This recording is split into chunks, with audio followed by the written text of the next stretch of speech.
Morning all.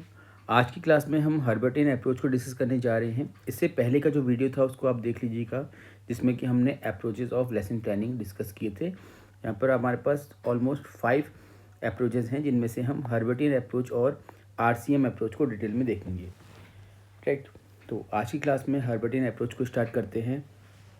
देखिए, जो topic है ये सिर्फ हमारे किसी एग्जामिनेशन के लिए ही इम्पोर्टेंट नहीं है, बल्कि अगर आप टीचर हैं और आप एक अच्छा लेसन प्लान डेवलप करना चाहते हैं तो उसके लिए भी थोड़ा सा ये एक अच्छा टॉपिक रहेगा, जहाँ पर हर एक स्टेप को हम पूरा डिटेल में इन डेप्थ डिस्कस करेंगे। ओके, चलिए स्टार्ट करते हैं। यहाँ पर आप देख सकते हैं हर्बर्ट के 5 स्टेप्स कौन कौन से हैं। प्रिपरेशन है, देन प्रेजेंटेशन है, देन कंपैरिजन है, then generalization and then application. अब जो सिर्फ एग्ज़ाम के लिए पढ़ रहे हैं तो वो ये स्टेप्स को लर्न कर लें। यहीं से आपका ऑलमोस्ट जो भी ऑब्जेक्टिव है वो अचीव हो जाता है, क्योंकि एग्ज़ाम में आपसे यही पूछा जाएगा, which of the following step does not fit in Herbartian approach. निम्न में से कौन सा पद हर्बर्टियन उपागम का नहीं है। ठीक है, प्रिपरेशन में हम ऑलमोस्ट जो भी हमने पढ़ाना है टॉपिक, उसके ऑब्जेक्टिव्स एंड ऑल इनको प्लान करते हैं। प्रेजेंटेशन के दौरान हम वो पार्ट रखते हैं जो हम क्लास में बच्चों के साथ डिस्कशन के दौरान यूज़ करेंगे। ठीक है, फिर कंपैरिजन एंड एसोसिएशन में हम बच्चों को इन्वॉल्व करते हैं टीचिंग में, जहाँ पर हम बच्चों को एक्सप्लोर करने के मौके देते हैं और बच्चे जो भी टॉपिक आपने इंट्रोड्यूस किया है उसे अपने आसपास का जो ऑब्जर्वेशन है ना, जो उनका प्रीवियस कोई भी नॉलेज रहा हो उससे कनेक्ट करने की कोशिश करते हैं। ठीक है, और उसे कनेक्ट करते हुए वो कहीं ना कहीं अपने एक जनरलाइजेशन तक चलते हैं, जहाँ पर उनके कुछ ideas regarding the new topic, ठीक है, जनरेट होने लगते हैं। और जनरलाइजेशन के फेज़ में आप बच्चों से जो भी बच्चों को लगता है, जैसे भी उनके आइडियाज़ बने हैं, वो पूछना शुरू करते हैं। राइट, और उसके साथ साथ आप बच्चों के आइडियाज़ को करेक्ट करते हुए उनको एक सही फैक्ट, सही फेनोमिना की अंडरस्टैंडिंग डेवलप करते हैं। एंड देन फाइनली, अब बच्चे जब ये कंसेप्ट को समझ गए हैं, उनकी अंडरस्टैंडिंग डेवलप हो गई है, तो अब हम चलते हैं एप्लीकेशन पार्ट में, जहाँ पर बच्चे जो भी उन्होंने फैक्ट सीखे हैं उनको अप्लाई करते हुए वेरीफाई करते हैं कि whether all the facts are relatable और नॉट। ठीक है, तो ये एक आउटलाइन है हर्बर्टियन अप्रोच का। अब चलते हैं अंदर को और वन बाय वन समझते हैं एक एक स्टेप को थोड़ा सा गहराई से। प्रिपरेशन, जैसा कि नाम से आप देख रहे हैं, हिंदी में से कह सकते हैं आप तैयारी। तो तैयारी किस चीज़ की? सबसे पहले क्लास में जाने से पहले हम ये जानने की कोशिश करते हैं कि जो भी टॉपिक आप पढ़ा रहे हैं, है ना, उससे संबंधित बच्चों में क्या प्रीवियस नॉलेज है और उस प्रीवियस नॉलेज को आप कितनी बेहतर तरीके से यूज़ कर सकते हैं, ताकि बच्चा अपने प्रीवियस नॉलेज को न्यू नॉलेज के साथ ईजीली एसोसिएट कर सके। फिर आप इस बात का भी ध्यान देते हैं कि कौन से ऐसे फैक्टर्स हैं जो बच्चों की अटेंशन और बच्चों के इंटरेस्ट को अफेक्ट कर सकते हैं। तो हमें ऐसे फैक्टर्स इन्वॉल्व करने हैं जिनसे कि बच्चों की अटेंशन ग्रैब कर सकें और बच्चों में इंटरेस्ट क्रिएट कर सके। साथ ही साथ ऐसे फैक्टर्स जो बच्चों की अटेंशन को ब्रेक कर सकते हैं या कहीं बच्चों का ध्यान भटका सकते हैं और बच्चों में अरुचि, ठीक है, पैदा कर सकते हैं, ऐसे फैक्टर्स को हमने दूर रखना है। राइट, तो ऐसे फैक्टर्स क्या हो सकते हैं, इस पर भी हम थोड़ा सा प्लान करें और रिक्वायर्ड डिज़ायरेबल फैक्टर्स को साथ लेके चलें और अनडिज़ायरेबल फैक्टर्स जो हमारे हैं उनको हम रिड्यूस करने की कोशिश करें। फिर आता है, ये स्पेलिंग थोड़ा सा करेक्ट कर लीजिएगा, जनरल एंड स्पेसिफिक ऑब्जेक्टिव्स। ठीक है, जनरल, ठीक है, and specific objective. Spelling by mistake ये रॉन्ग हो गई है, वो राइटिंग के टाइम पे हो गया होगा। ठीक है, तो इसे आप करेक्ट कर लीजिएगा। सामान्य और विशिष्ट उद्देश्य, अब जो आप पाठ पढ़ा रहे हैं उसमें किन उद्देश्यों की आप प्राप्ति करने जा रहे हैं, उन उद्देश्यों का निर्धारण करना भी बहुत ज़रूरी होता है, और ये काम भी हम प्रिपरेशन के दौरान कर लेते हैं।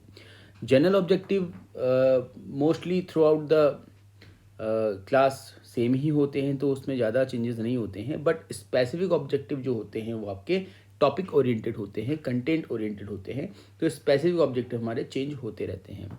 आई होप कि आपको स्पेसिफिक और जनरल ऑब्जेक्टिव पता ही होंगे, है ना।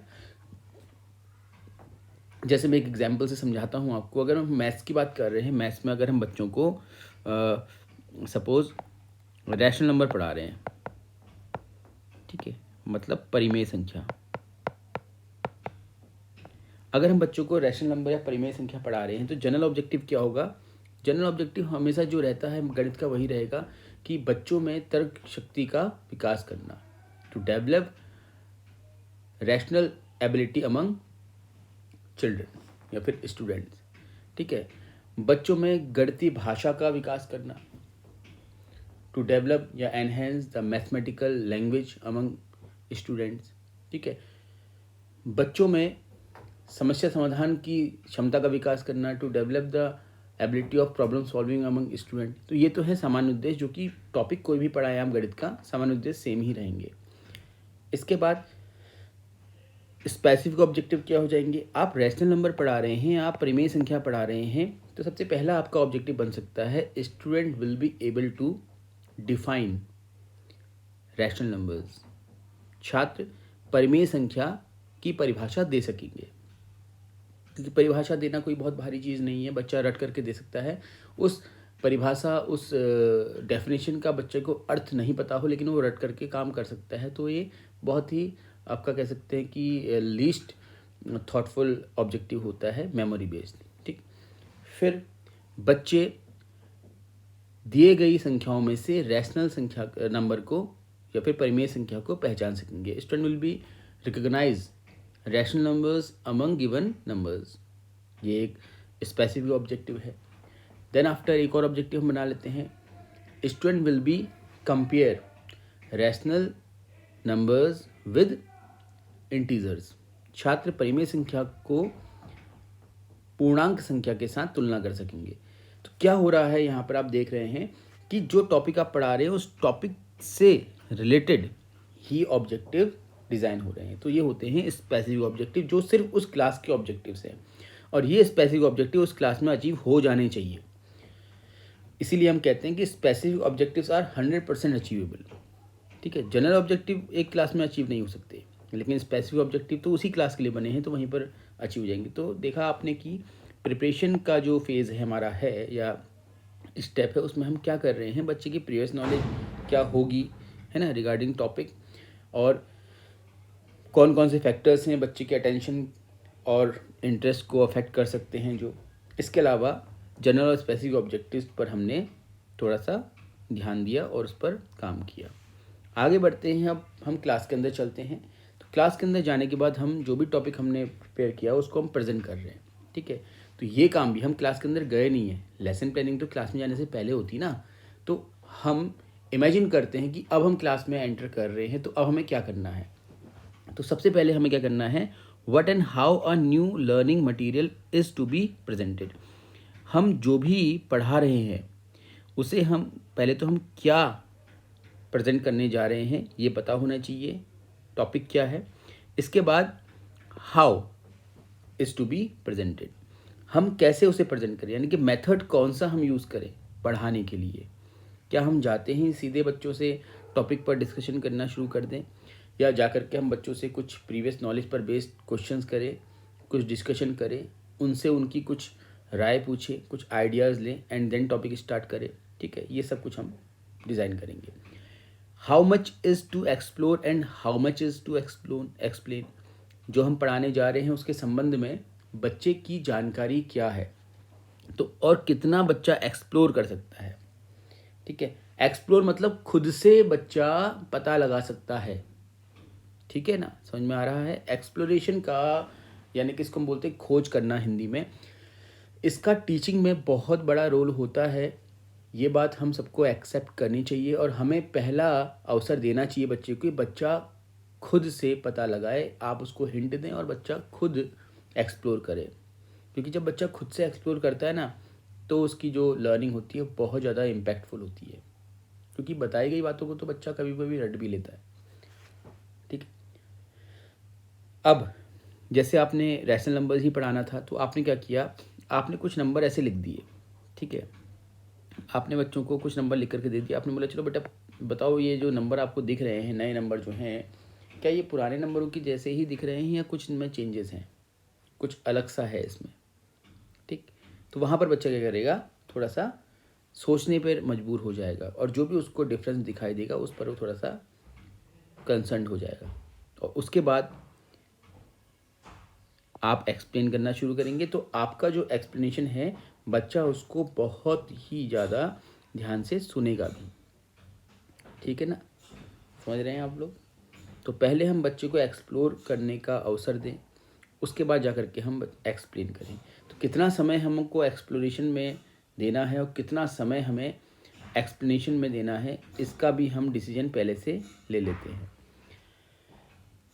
तो हमारे जो ट्रेडिशनल लेसन प्लान्स होते हैं उसमें आपने देखा होगा कि कोई भी टॉपिक स्टार्ट करने से पहले आप डेवलपमेंट्री क्वेश्चंस पूछते हैं। तो क्वेश्चन जब आप पूछ रहे हैं तो बच्चा एक्सप्लोर कर रहा है, और जब आप एक प्रॉब्लमेटिक क्वेश्चन की तरफ चले जाते हैं, समस्यात्मक प्रश्न की तरफ चले जाते हैं, तो इसका मतलब ये होता है कि अब बच्चा इससे आगे नहीं सोच पा रहा है, तब जा करके आपको अपना एक्सप्लेनेशन स्टार्ट करना है। ठीक है, देखा होगा आपने लेसन प्लान वगैरह में। तो distribution of learning material into सब सेक्शंस, जो भी आप पढ़ा रहे हैं ना टॉपिक, उसको आपने सब टॉपिक्स पे डिवाइड करना है। टीचिंग पॉइंट्स आप लोग बनाते हैं अपना लेसन प्लान जब डिज़ाइन करते हैं, क्यों? तो जैसे अगर हम रैशनल नंबर ही बात कर रहे थे, हम रैशनल नंबर की ही बात करें तो पहला टॉपिक हो जाएगा definition and nature of rational number. ठीक है, दूसरा जो पॉइंट हो जाएगा आपका टीचिंग पॉइंट। ठीक है, फर्स्ट पॉइंट हो गया आपका डेफिनेशन एंड नेचर। ठीक है, सेकंड पॉइंट हो गया आपका comparison between rational and integer या होल नंबर, जो भी किया आपने, समझ में आ रहा है? तो इस तरीके से आप सब टॉपिक्स में डिवाइड कर देंगे, सब सेक्शन में डिवाइड कर देंगे एक क्लास में मैक्सिमम। अब कई बार क्वेश्चन बच्चों का पहले आया करता था जब रेगुलर क्लासेस होती थी हमारी, तो वहाँ पर बच्चों का बड़ा क्वेश्चन रहता था कि ये सब सेक्शन में डिवाइड तो कर रहे हैं बट या जो हम टीचिंग पॉइंट बना रहे हैं तो एक लेसन प्लान में कितने टीचिंग पॉइंट बनेंगे। तो इसका ये सीधा सीधा आंसर है कि आपको क्या लगता है कि आप जो एक टीचिंग पॉइंट बना रहे हैं वो कितने समय में पूरा हो सकता है, उसके लिए आपको कितना समय चाहिए, तो उस पर ध्यान देते हुए ही आप टीचिंग पॉइंट डिज़ाइन करते हैं, और किसी एक क्लास में maximum 2 to 3 he teaching point बन पाते हैं। ठीक, उससे ऊपर नहीं बन सकते हैं, अदरवाइज़ वो कंप्लीट नहीं हो पाएगा। टाइप्स ऑफ टेक्निक्स, अब किस टेक्निक का आप यूज़ करेंगे, किस मेथड का यूज़ करेंगे, डिवाइस कौन सी यूज़ करेंगे, स्ट्रेटजी क्या रहेगी आपकी, ये सब आपने प्रेजेंटेशन का जो फेज़ है उस पर डिज़ाइन करना है। ठीक है, आप लेसन प्लान आप देखते हैं ना क्या होता है लेसन प्लान में। अगर आप ट्रेडिशनल लेसन प्लान की बात करें तो थोड़ा सा आप अगर लेसन प्लान आपके सामने है तो उसको रख करके चेक कर सकते हैं, अदरवाइज़ अगर नहीं है फ़िलहाल तो सबसे पहले क्या होता है आपका जो आपका एंट्रीज़ होती हैं, एंट्रीज़ के आप आगे से आपका फिर जनरल ऑब्जेक्टिव्स होते हैं, फिर स्पेसिफिक ऑब्जेक्टिव्स होते हैं, देन आप अभी वो मटेरियल एड कौन सा यूज़ कर रहे हैं, है ना, प्रीवियस नॉलेज क्या है वो लिखने के बाद फिर आप करते हैं क्या, आपके प्रीवियस क्वेश्चंस। ठीक है, प्रीवियस क्वेश्चंस क्या क्या रहेंगे, प्रीवियस नॉलेज पर बेस्ड जो क्वेश्चंस वो क्या रहेंगे, उसके बाद आप करते हैं स्टेटमेंट। ठीक है, स्टेटमेंट जो आप इंट्रोडक्टरी स्टेटमेंट कह लीजिए, उसको कुछ कह लीजिए कि अब हम ये पढ़ेंगे वैसे करेंगे। इसके बाद बनता है आपका क्या, एक फ्रेम। इस फ्रेम में वही होता है आपका यहाँ पर टीचिंग पॉइंट, यहाँ पर उसका ऑब्जेक्टिव, फिर यहाँ पर teacher activity, student activity, black board work and evaluation. ठीक है, कॉलम। तो इस तरीके से आपका लेसन प्लान चल रहा होता है। तो ये जो पार्ट है ना जो आप देख रहे हैं कि यहाँ पर आपने टीचिंग पॉइंट लिखा है, ऑब्जेक्टिव लिखा है, फिर आपके टीचर एक्टिविटी, स्टूडेंट एक्टिविटी, ये पार्ट है आपका प्रेजेंटेशन का। ठीक, तो इसी में आप डिसाइड करते हैं कि टेक्निक कौन सी यूज़ कर रहे हैं, मेथड कौन सा यूज़ कर रहे हैं, टीएलएम कौन सा यानी डिवाइस कौन सी यूज़ कर रहे हैं, सब कुछ इसमें लिखे रहते हैं आप। तो ये पूरा जो फ्रेम है इसी को हम बोलते हैं प्रेजेंटेशन फ्रेम, राइट। तो जिन्होंने बीएड किया है, अच्छे से क्लासेस की हैं, समझा है, तो वो इसको समझ रहे होंगे। जिन्होंने नहीं किया है कोई बात नहीं, आप जितना बताया जा रहा है उसके अकॉर्डिंग समझ सकते हैं। फिर आते हैं हम थर्ड। दो हमारे स्टेप हो गए हैं। पहला स्टेप था प्रिपरेशन का, हमने प्रिपरेशन की। सेकंड स्टेप में हम क्या कर रहे हैं, प्रेजेंटेशन की तरफ चल रहे हैं, कैसे प्रेजेंटेशन करेंगे। अब इस प्रेजेंटेशन के बाद हम करते हैं क्या, कंपैरिजन एंड एसोसिएशन। आपने क्या किया, प्रेजेंटेशन में आपने जो टॉपिक पढ़ाना था आपने बच्चों के सामने रख दिया, बच्चों को कंसेप्ट आपने अपनी तरफ से बता दिया। अब बच्चा ये डेफिनेशन पढ़ चुका है कि व्हाट इज़ रैशनल नंबर, पढ़ चुका है। लेकिन रैशनल नंबर की नॉलेज को और ज़्यादा स्ट्रेंथन करने के लिए हम क्या करेंगे, हम जो प्रीवियस नंबर्स पढ़े हैं बच्चे ने, होल नंबर है, इंटीजर्स हैं और नेचुरल नंबर है, या फिर एक जो का होता है फ्रैक्शन जिसे बोलते हैं। कई बार ये मेरा एक्सपीरियंस रहा है कि बच्चे फ्रैक्शन और रैशनल नंबर, ठीक है, पर बड़ा कंफ्यूज करते हैं कि what is fraction, what is rational number, दोनों एक जैसे ही लगते हैं देखने में बच्चे को, ठीक है। तो इस तरीके से जितने भी डाउट्स हो सकते हैं बच्चे के, वो दूर करने के लिए कंपैरिजन एंड एसोसिएशन का ये फेज़ रहता है, ठीक। तो इस फेज़ में क्या होता है, पहली बात तो बच्चा कंपेयर करता हुआ चलता है, तो जो जो कॉमन चीज़ें हैं, ठीक है, वो ठीक है, बट जो अनकॉमन है, जो पर्टिकुलर है, जो स्पेसिफिक है उस टॉपिक के बारे में, उसको समझ लेता है। अब समझने के लिए क्या करता है, वो कंपेयर करता है प्रीवियस नॉलेज के साथ। प्रीवियस नॉलेज के साथ कंपेयर करते हुए फिर कुछ कॉन्ट्रास्ट मिलते हैं, ठीक है, कुछ कॉमन फ्रेम्स मिलते हैं, कुछ उसको स्पेसिफिक फ्रेम्स मिलते हैं, ठीक है। देन वो एसोसिएट करता है, ठीक है। एंड इस तरह से क्या होता है, बच्चा अपनी जो न्यू नॉलेज है उसको प्रीवियस नॉलेज के साथ कंपेयर, कॉन्ट्रास्ट एंड एसोसिएट करते हुए अपना नया जो फिनोमिना है, नया जो कंसेप्ट है, उसको डेवलप कर लेता है, ठीक है। तो अब मैं एग्जांपल से समझा ही देता हूँ आपको, ठीक है, कन्फ्यूज़न क्रिएट हो रहा होगा। जैसे हमने रैशनल नंबर पढ़ाया, हमने बोला कि what is rational number, rational number is in the form of P upon Q where P and Q are integers. बोलते हैं ना हम कि परिमेय संख्या क्या है, परिमेय संख्याएं वे संख्याएं जिनको हम पी अपॉन क्यू की फॉर्म में लिखते हैं, जहाँ पर पी और क्यू दोनों आपके पूर्णांक होते हैं तथा Q is not equal to zero. Q का जो मान है वो शून्य नहीं हो सकता, ठीक, ये बता दिया। अब एक क्वेश्चन बच्चे का आता है कि भाई ए अपॉन बी की फॉर्म में तो हम फ्रैक्शन लिखते हैं, क्योंकि इससे पहले तो बच्चे ने फ्रैक्शन ही देखा है ना। आप कहेंगे भाई 2/3 क्या है, एक रैशनल नंबर है। एग्जाम्पल जब देंगे आप बोलेंगे कि 2/3 इज़ अ रैशनल नंबर। बच्चा बोलेगा नो मैम या no sir, this is a fraction. बात समझ में आ रही है। तो इस फेज़ में, कंपैरिजन एंड एसोसिएशन के फेज़ में आप ये कंपैरिजन करवाएंगे बच्चे से। तो आप बोलेंगे कि बताइए what is the definition of fraction. तो बच्चा क्या बोलेगा कि fraction is a number in the form of A upon B where A and B are whole number. तो एक डिफरेंस ये आ गया कि यहाँ पर P and Q are integer है, यहाँ पर होल नंबर हो गया, ठीक है। दूसरा, fraction can not be negative, ठीक है, फ्रैक्शन जो है वो नेगेटिव नहीं हो सकता, जबकि रैशनल नंबर क्या है आपका, नेगेटिव हो सकता है। बात समझ में आ रही है। तो इस तरीके से आपने क्या किया, एक कंपैरिजन करवाया। अब बच्चा समझ गया कि होल नंबर रैशनल नंबर से अलग होता है, ठीक है, क्योंकि whole number fraction rational number से अलग होता है, क्योंकि फ्रैक्शन क्या है, किसी भी एक ऑब्जेक्ट का पार्ट है जो नेगेटिव कभी नहीं हो सकता, है ना, जिसमें दोनों जो नंबर्स हैं, डिनोमिनेटर और न्यूमरेटर, दोनों होल नंबर्स होते हैं। जबकि रैशनल नंबर एक नंबर है जिसमें डिनोमिनेटर एंड न्यूमरेटर दोनों के दोनों क्या होते हैं, हमारे इंटीजर होते हैं, ठीक है। तो इस तरीके से कंपैरिजन करते हुए बच्चा कंसेप्ट को पूरा समझ जाएगा। अब रैशनल नंबर के लिए कोई डाउट मुझे नहीं लगता है कि बच्चे के माइंड में रहेगा, अगर उसने इतना कंपैरिजन खुद से कर लिया है तो। होता क्या है ना, कंपैरिजन बच्चा कर पाएगा नहीं कर पाएगा ऐसा ज़रूरी नहीं है, बट आप कोशिश करने के मौके उसको देंगे, और बच्चा जहाँ पर कुछ मिस्टेक कर रहा होगा वहाँ पर आप क्या करेंगे, गाइड करेंगे और कुछ करेक्शंस करेंगे, ठीक है।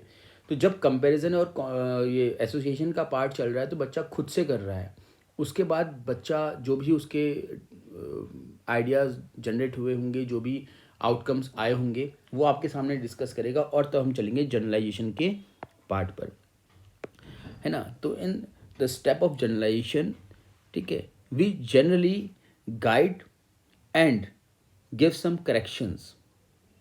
तो इस समय क्या होता है, सामान्यीकरण हिंदी में से बोलते हैं, सामान्यीकरण का जो ये पद है, यानी जनरलाइजेशन का जो स्टेप है, इसमें क्या करते हैं हम, देखिए, general conclusion by students on the basis of comparison. जो बच्चे ने एसोसिएशन, कंपेरिजन एंड एसोसिएशन किया है इससे पहले, उसके बेसिस पे बच्चे के कुछ अपने आउटकम्स, कुछ अपने आइडियाज़, कुछ अपने कंक्लूजन्स आए होंगे। अब कंक्लूजन ज़रूरी नहीं है कि परफेक्ट हो, सही हो, ये भी ज़रूरी नहीं है कि हमेशा ही गलत हो, ठीक है। तो बच्चे के जो कंक्लूजन्स खुद से जो आए हैं, उनमें जो चीज़ें सही हैं, जो करेक्ट हैं, ठीक है, उनको आप एक्सेप्ट करते हुए बच्चों को अप्रिशिएट करेंगे, बच्चे को पॉजिटिव रेनफोर्समेंट देंगे, और जो कुछ थोड़ा गलत है, मिसकंसेप्शन की तरफ बच्चा चला गया है, उसे करेंगे आप क्या, करेक्ट। तो क्या करना होता है, टीचर को बच्चे के आइडियाज़ सुन करके अब बच्चे को अपनी तरफ से कुछ करेक्शंस देने होते हैं और इस तरीके से गाइड करना होता है। तो क्या होता है, जनरलाइजेशन के फेज़ में बच्चे ने जो मिस्टेक्स इससे पहले की है, उन सब को दूर करते हुए एक सही जो फ्रेम है बच्चे के माइंड में डेवलप करना होता है। तो ये रहा आपका जनरलाइजेशन। तो फिर से देखते हैं, सबसे पहले हमने प्रिपरेशन किया, टॉपिक प्रेजेंट किया, ठीक है। देन टॉपिक प्रेजेंट करने के बाद बच्चों को फ्री छोड़ दिया एक्सप्लोर करने के लिए, ठीक। अब बच्चों ने एक्सप्लोर किया, कंपेयर किया, एसोसिएट किया, है ना, और उसके बाद कुछ उनके अपने आइडियाज़ जनरेट हुए। उन आइडियाज़ को उसने फिर जनरलाइजेशन के स्टेप में आपके सामने रखा। आपने जो जो आइडियाज़ सही थे उनको एक्सेप्ट किया, अप्रिशिएट किया, एंड जो गलत था उसे करेक्ट करते हुए बच्चे को गाइड किया, ठीक है। तो ये रहा आपका जनरलाइजेशन। देन होता है एप्लीकेशन। अब बच्चे का आइडिया बन चुका है, ठीक है, वो ये समझ चुका है कि रैशनल नंबर क्या होता है एग्जैक्टली। अब बारी है यूज़ करने की, अप्लाई करने की। अब बच्चा रैशनल नंबर का जो कंसेप्ट है उसको अप्लाई करेगा अलग अलग क्वेश्चंस में। और जब हम किसी एक रूल को डिफरेंट क्वेश्चंस में या किसी एक फॉर्मूले को डिफरेंट क्वेश्चंस में अप्लाई करते हैं तो वहाँ से वेरिफिकेशन हो रहा होता है, ठीक है ना। तो क्या करते हैं, हम वेरीफाई करते हैं अपनी नॉलेज को, हमारी नॉलेज कहीं गलत तो नहीं रह गई या पूरी तरह सही है। जब हर जो कंसेप्ट डेवलप हुआ था उसका यूज़ कर रहा है बच्चा, और हमेशा जो यूज़ है वो उसको एक सही दिशा तक लेके जा रहा है, उसे जो क्वेश्चंस हैं उनके बिल्कुल सही आंसर तक लेके जा रहा है, तो वो कॉन्फिडेंटली क्या है, उस कंसेप्ट को एक्सेप्ट करेगा, ठीक। तो एप्लीकेशन ऑफ जनरलाइज्ड फैक्ट और फार्मूला, जो भी फार्मूला डिज़ाइन हुआ है आपका, डेवलप हुआ है ना, या जो भी फैक्ट आपका डेवलप हुआ है, अब उसका एप्लीकेशन करने की बारी। और एप्लीकेशन के थ्रू हम करते हैं वेरिफिकेशन। किसका वेरिफिकेशन, एक्वायर्ड नॉलेज, जो नॉलेज आपने इस लेसन प्लान में एक्वायर्ड की है, ठीक है। तो कैसे होगा वेरिफिकेशन, है ना, by applying it to particular situation. ऐसी सिचुएशन जो उसके उसी से रिलेटेबल है, जो टॉपिक आपने पढ़ाया है वहाँ पर जब उसको फिट करेगा तो वो डेफिनेटली क्या कर लेगा, अपना जो नॉलेज है उसको वेरीफाई कर लेगा और इस तरीके से उसका कंसेप्ट कंप्लीट, ठीक है।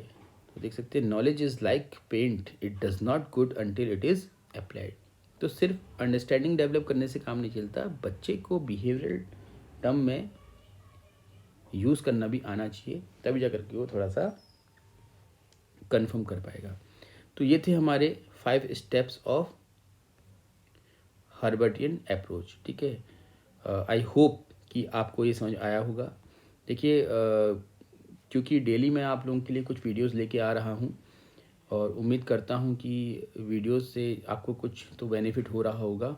तो अगर कुछ भी आपको डाउट हैं, कुछ क्वेश्चंस हैं, तो आप प्लीज़ कमेंट बॉक्स में ज़रूर पूछिएगा, है, ताकि मोटिवेशन मिले और आगे को भी हम वीडियोस बनाते हुए चलें। अभी ये सिलसिला बढ़ते रहना है, चलते रहना है। आप मैक्सिमम अपने जो फ्रेंड्स हैं जो प्रिपरेशन कर रहे हैं, देखिए ये टॉपिक्स जो हैं, ये बीएड, जो बच्चे बीएड कर रहे हैं, एडमिशन लिए हुए हैं, उनके लिए भी बहुत यूज़फुल हैं। जो बच्चे क्लासेस नहीं कर पा रहे हैं किसी कारण से, तो इन वीडियोस के थ्रू वो अपना कोर्स भी कंप्लीट कर सकते हैं। हम पूरा बीएड का जो कोर्स है वो इसमें फिट करने जा रहे हैं, ठीक है। और एग्ज़ाम्स के लिए आपके जो अपकमिंग एग्ज़ाम जहाँ पेडागोजी आनी है, एलटी, लेक्चरर, केवीएस, इसके लिए तो ये हेल्पफुल है ही, इवन सीटेट एंड ऑल, ठीक है। तो बच्चे जो कोचिंग नहीं कर सकते हैं या फिर क्लासेस करने का समय नहीं है या किसी कारण से फाइनेंशियल प्रॉब्लम्स की वजह से नहीं कर पा रहे हैं, तो उनके लिए ये जो पेडागोजी का पूरा टॉपिक रहेगा वो आप लोगों को प्रोवाइड कर दिया जाएगा। बस आप लोग मैक्सिमम शेयर करिएगा और जितने भी आपके फ्रेंड्स हैं उनसे भी फीडबैक लेते रहिएगा, ठीक है, ताकि और बेहतर हम इसको आगे कर सकें। चलिए अब बात कर लेते हैं। देखो टॉपिक तो सॉरी अप्रोच तो हमने पूरा समझ लिया। अब क्या ये अप्रोच बिल्कुल सही है या कुछ इसमें कमियां हैं, ठीक, क्योंकि आगे भी तो अप्रोचेस हमने पढ़नी है और जो आगे आप अप्रोचेस पढ़ेंगे उसमें कुछ ना कुछ तो चेंजेस देखने को मिलेंगे ही। तो क्या क्रिटिसिज्म है इसका? पहली बात तो क्रिटिसिज्म का मतलब हमेशा कुछ कमियां निकालना ही नहीं होता है, अच्छाइयाँ और कमियां दोनों ही होता है, ठीक है। बहरहाल हम यहाँ पर लिमिटेशंस की बात कर रहे हैं। तो देखिए limited to cognitive domain only. तो जो ये लेसन प्लानिंग है ना, ये सिर्फ कॉग्निटिव डोमेन तक ही लिमिटेड है। इससे अफेक्टिव डोमेन और साइकोमोटर डोमेन के जो ऑब्जेक्टिव्स हैं उनको अचीव नहीं किया जा सकता, ठीक है। ये इसकी एक प्रॉब्लम है, ये इसकी लिमिटेशन है। ये लिमिटेशंस आप लोगों के लिए बहुत इंपॉर्टेंट है, ठीक है ना, ये एग्जाम में पूछा आ सकता है आपसे, ठीक है। According to you which of the following is the limitation of Herbartian approach, ठीक, ये पूछा आ सकता है। Hardly feasible in skill based learning, क्योंकि जब साइकोमोटर ऑब्जेक्टिव्स हम अचीव ही नहीं कर पा रहे हैं तो डेफिनेटली क्या है, स्किल्स डेवलपमेंट में तो दिक्कत आनी ही है, ठीक। तो ये जो अप्रोच है, जो 5 स्टेप अप्रोच है हर्बर्ट की, है ना, ये स्किल बेस्ड लर्निंग के लिए बहुत ज़्यादा यूज़फुल नहीं है, ठीक। थ्योरेटिकल कंसेप्ट डेवलप करने के लिए तो ठीक है। Lays more emphasis on teaching than learning, इसमें पढ़ाना कैसे है इस पर अधिक बल दिया गया है। बच्चों के लिए एक फ्री स्पेस नहीं दिया गया कि बच्चे खुद कैसे सीखें, क्योंकि टीचर का इन्वॉल्वमेंट बहुत ज़्यादा है ना। एक्सप्लेन कौन कर रहा है? टीचर कर रहा है। फाइनली गाइड कौन कर रहा है? टीचर कर रहा है। करेक्शन कौन कर रहा है? टीचर कर रहा है। तो बच्चा डिपेंडेंट है टीचर पर पूरी तरह से, ठीक है, बच्चा फ्री नहीं है, ठीक। तो इसी वजह से हम कह सकते हैं कि all the activities are controlled and dominated by teacher. जब टीचर डोमिनेटेड अप्रोच होती है, अच्छा आपसे पूछा जा सकता है कि Herbartian approach is structured, is it highly structured और नॉट? तो ये क्या है आपकी हाईली स्ट्रक्चर्ड मतलब कि जैसा बनाया गया है वैसा ही चलना पड़ेगा, ठीक है, उसमें आप चेंजेस नहीं कर सकते, फ्लेक्सिबिलिटी नहीं रहेगी आपकी इसमें, ठीक। तो ये हाईली स्ट्रक्चर्ड है और इसी वजह से ये क्या है, टीचर डोमिनेटेड या कंट्रोल्ड अप्रोच के रूप में भी जानी जाती है। बच्चों को ज़्यादा छूट नहीं है इसमें कुछ इनिशिएट करने की अपनी तरफ से। Make lesson planning stereotype, mechanical and unimaginable. आप की जो लेसन प्लानिंग है अनइमेजिनेबल है। आपने देखा होगा जब आप बीएड करते होंगे तो जब अब तो काफ़ी कुछ चेंजेस आ गए हैं। पहले के समय में टीचर स्ट्रिक्टली कहा करते थे कि भाई जो आपने क्वेश्चन बनाया है उसका आंसर वही आना चाहिए जो आप लिख रहे हैं सामने से, अगर आपको याद होगा तो। या फिर अगर आपने कोई डेवलपमेंट्री फेज़ बनाया है और आप क्लासरूम के अंदर थोड़ा सा उसको स्किप करके कुछ और बोल देते हैं तो वहाँ पर भी आपको फीडबैक मिल जाता था कि not according to lesson plan. तो ये तभी होता है जब हम बहुत स्टीरियोटाइप हो जाते हैं कि जैसा कहा गया है वैसा ही किया जाए, अपने मन से कुछ ना किया जाए, ठीक है। तो ये एक सही बात नहीं है लेसन प्लानिंग के लिए। मैकेनिकल है क्योंकि मैकेनिकल क्या होता है, देखो साइकोलॉजी में हम जब लर्निंग पढ़ते हैं दो तरह की अप्रोच पढ़ते हैं, मोलर अप्रोच और मैकेनिकल अप्रोच। मैकेनिकल अप्रोच वो होती है जो स्टिमुलस रिस्पॉन्स पर चलती है, ठीक है। जैसे एक छोटा एग्जांपल देता हूँ कि आपके घर पे फ़ैन का कोई स्विच है, जब भी आप उस स्विच को ऑन करेंगे तो फ़ैन आपका चलना शुरू हो जाएगा, ठीक है। तो वो जो स्विच है वो फ़ैन को कंट्रोल कर रहा है, यस और no, this is called mechanical approach, ठीक है, समझ में आ रहा है। तो जहाँ पर कोई चीज़ कंट्रोल कर दी जाए that is called mechanical approach. तो कोई भी मैकेनिज्म होता है वहाँ पर कंट्रोलिंग होती है। मशीनरी देखिए आप, मशीन में हर एक चीज़ कंट्रोलिंग में चलती है, जबकि ह्यूमन बिहेवियर जो है वो कंट्रोलेबल नहीं है, यानी फिर मैकेनिकल नहीं है, वो एक मोलर अप्रोच पर चलता है, ठीक है, समझ में आ रहा है। चलिए, तो अगर जिसको नहीं पता होगा तो फिर वही है ना, मैं आपसे कह रहा हूँ कि कोई भी डिस्कशन के दौरान कोई भी ऐसा पॉइंट होता है जो आपको लगता है कि यार कि ये सर ने बोल तो दिया लेकिन इसका मतलब क्या, तो आप कमेंट बॉक्स में डाल दीजिए सर ये समझ में नहीं आया, इस पर एक वीडियो बना दीजिए। तो molar approach versus mechanical approach, ये हमारा साइकोलॉजी का टॉपिक है जो हम ऑलमोस्ट आपका जो पर्पसिव बिहेवियरिज्म के एक फाउंडर हम कहते हैं जिनको, टॉलमैन, है ना, उनकी थ्योरी से लिया गया है। तो ये आगे की जो थ्योरी जो हम बीएड क्लासेस में नहीं पढ़ते हैं शायद, है ना, वहाँ पर ज़्यादा आपको देखने को मिलता है। तो आई होप कि समझ में आया होगा आपको, नहीं आया होगा तो उसको हम आगे देखेंगे। तो फिलहाल mechanical approach is not right for human behaviour, it is good, है ना, for any machinery approach but not human behaviour. Unimaginable है, आप इमेजिन ही नहीं कर सकते कुछ, है ना, जो डिज़ाइन कर दिया उसी को फॉलो करो आप, उसके अलावा कुछ नहीं कर सकते, है ना। This approach meets the requirement of the average learner only. तो ऐसी जो अप्रोच होती हैं इससे हम सिर्फ एवरेज जो लर्नर हैं उनको ही टीचिंग कर सकते हैं, जो एक्स्ट्रा ऑर्डिनरी बच्चे हैं उनके लिए बिल्कुल नहीं है, ठीक।